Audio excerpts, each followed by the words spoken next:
எப்போவாவது ஒரு நேரம் இந்த மாதிரி டேஸ்டியான ஜவ்வரிசி கேசரியும் செஞ்சு பாருங்க. ரொம்பவே டேஸ்ட் நல்லாயிருக்கும்.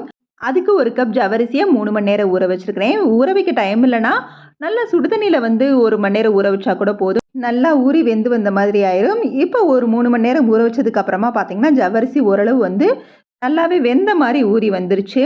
இப்போ ஒரு கடாயில் நெய் ஊற்றி அதில் தேவையான நட்ஸ் சேர்த்துக்கலாம். நான் இன்னைக்கு முந்திரி பருப்பு மட்டும்தான் சேர்த்துருக்கிறேன். அதை நல்லா வறுத்து எடுத்து ஒரு கிண்ணத்தில் எடுத்து வச்சாச்சு.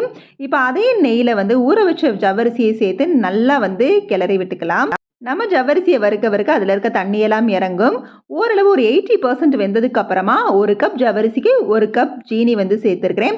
அதையும் சேர்த்து நல்லா வந்து வறுத்து விட்டுட்டே இருக்கலாம். நம்ம வறுக்க வறுக்க அது வந்து நல்லாவே வெந்து வந்துடும். கடைசியாக கொஞ்சமாக ஏலக்காய் தூள், கேசரி பவுடர் சேர்த்து நல்லா வதக்கி விட்டுட்டு கடைசியாக நம்ம வறுத்து வச்ச முந்திரி பருப்பையும் அதோடு சேர்த்து கிளறி விட்டு ஸ்டவ் ஆஃப் பண்ணிக்கலாம். கேசரி பவுடருக்கு பதிலாக நம்ம குங்குமப்பூ ஆட் பண்ணுறது ரொம்பவே நல்லது.